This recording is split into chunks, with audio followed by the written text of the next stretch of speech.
Bismillahirrahmanirrahim. Assalamualaikum warahmatullahi wabarakatuh. Halo teman-teman semua. Perkenalkan, nama saya Hasanatul Mila dari kelompok 2 dan rekan-rekan saya ada Pak Sugeng dan Mulyawis. Nah, di sini kami akan menjelaskan tentang kompetensi pendidikan IPS dan karakteristik pendidikan IPS di SD. Yuk, simak videonya. Sebelum kita lanjut ke pembahasan, kira-kira apa sih pengertian dari kompetensi? Kompetensi merupakan pengetahuan, keterampilan, nilai, dan sikap dasar yang direfleksikan dalam kebiasaan berpikir dan bertindak yang bersifat dinamis, berkembang, dan dapat diraih setiap waktu. Nah, kebiasaan berpikir dan bertindak secara konsisten dan terus-menerus dapat memungkinkan seseorang menjadi kompeten loh, dalam artian memiliki pengetahuan, keterampilan, nilai, dan sikap-sikap dasar dalam melakukan sesuatu. Nah, setelah kita mengetahui pengertian dari kompetensi, kita lanjut ke pembahasan bagaimana kompetensi pendidikan IPS di SD. Kompetensi yang dikembangkan dalam pendidikan IPS di SD meliputi kemampuan pengembangan aspek intelektualisme serta pengembangan keterampilan sosial yang dibutuhkan oleh siswa dalam kehidupan bermasyarakat.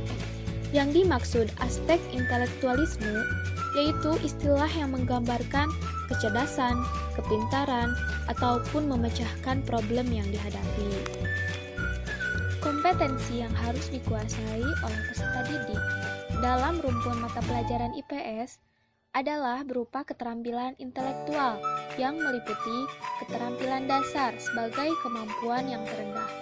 Kemudian diikuti dengan keterampilan melakukan proses dan keterampilan tertinggi berupa keterampilan investigasi. Yang dimaksud kemampuan dasar mencakup keterampilan mengamati gejala sosial yang selalu berubah, mengumpulkan, menyeleksi informasi. Kemudian keterampilan melakukan proses, meliputi menginferensi dan menyeleksi berbagai cara atau prosedur.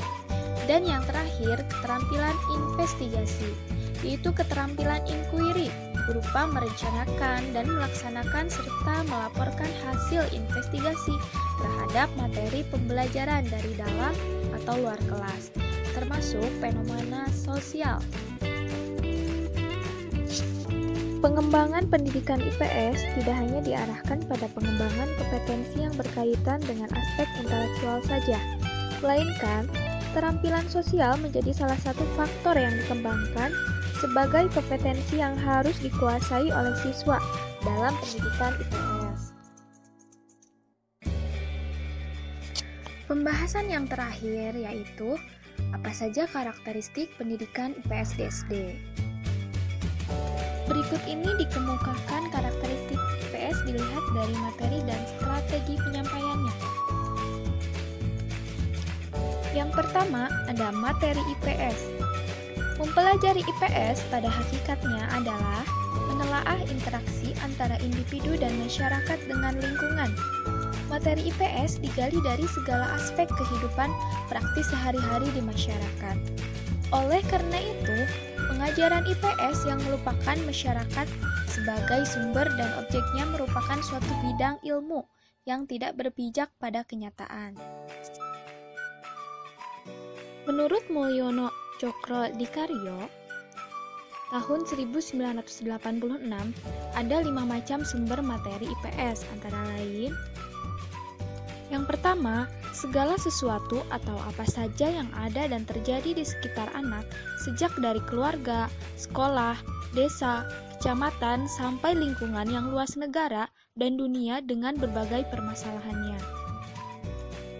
Yang kedua, kegiatan manusia, misalnya mata pencaharian, pendidikan, keagamaan, produksi, komunikasi, dan transportasi.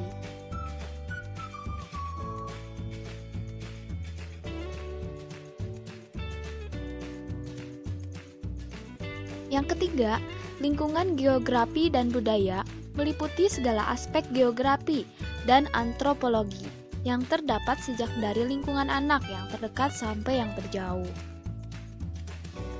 Yang keempat, kehidupan masa lampau.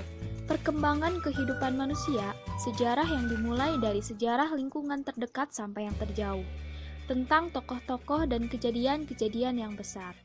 Dan yang terakhir, anak sebagai sumber materi meliputi berbagai segi, dari makanan, pakaian, permainan, keluarga.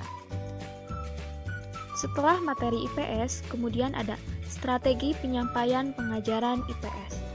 Strategi penyampaian pengajaran IPS sebagian besar adalah didasarkan pada suatu tradisi, yaitu materi disusun dalam urutan. Yang pertama anak atau diri sendiri, kemudian keluarga, masyarakat atau tetangga, kemudian kota, region, negara, dan dunia. Tipe kurikulum seperti ini disebut the widening horizon or expanding environment curriculum, menurut Mukmiman tahun 1996. Tipe kurikulum tersebut didasarkan pada asumsi bahwa anak pertama dikenalkan atau perlu memperoleh konsep yang berhubungan dengan lingkungan terdekat atau diri sendiri. Selanjutnya, secara bertahap dan sistematis bergerak dalam lingkungan konsentrasi keluar dari lingkungan tersebut, kemudian mengembangkan kemampuannya untuk menghadapi unsur-unsur dunia yang lebih luas. Kemudian ada karakteristik siswa sekolah dasar. Setelah mengenal karakteristik pendidikan IPS di SD, bagaimana pembelajarannya kepada siswa SD? Pengenalan dan pemahaman terhadap sifat-sifat siswa tidak kalah pentingnya bagi guru. Karena dengan memahami sifat-sifat siswa tersebut, guru dapat menyusun, merencanakan, dan melaksanakan pembelajaran IPS dengan baik. Berkaitan dengan atmosfer di sekolah, ada sejumlah karakteristik yang dapat diidentifikasi pada siswa SD berdasarkan kelas-kelas yang terdapat di SD. Yang pertama, karakteristik pada masa kelas rendah SD, kelas 1, 2, dan 3. Yang pertama, ada hubungan kuat antara keadaan jasmani dan prestasi sekolah. Yang kedua, suka memuji diri sendiri. Ketiga, apabila tidak dapat menyelesaikan sesuatu, hal itu dianggapnya tidak penting. Yang keempat, suka membandingkan dirinya dengan anak lain dalam hal yang menguntungkan dirinya. Dan yang terakhir, suka meremehkan orang lain. Yang kedua, karakteristik pada masa kelas tinggi SD, kelas 4, 5, dan 6. Yang pertama, perhatiannya tertuju pada kehidupan praktis sehari-hari. Yang kedua, ingin tahu, ingin belajar, dan realistis. Yang ketiga, timbul minat pada pelajaran-pelajaran khusus. Dan yang terakhir, anak memandang nilai sebagai ukuran yang tepat mengenai prestasi belajarnya di sekolah. Menurut Jean Piaget, usia siswa SD 7-12 tahun ada pada stadium operasional konkret. Oleh karena itu, guru harus mampu merancang pembelajaran yang dapat membangkitkan siswa. Misalnya, penggalan waktu belajar tidak terlalu panjang, peristiwa belajar harus bervariasi, dan tidak kalah pentingnya sajian harus dibuat menarik bagi siswa. Hal ini dilakukan karena perhatian anak pada tingkat usia tersebut masih mudah beralih.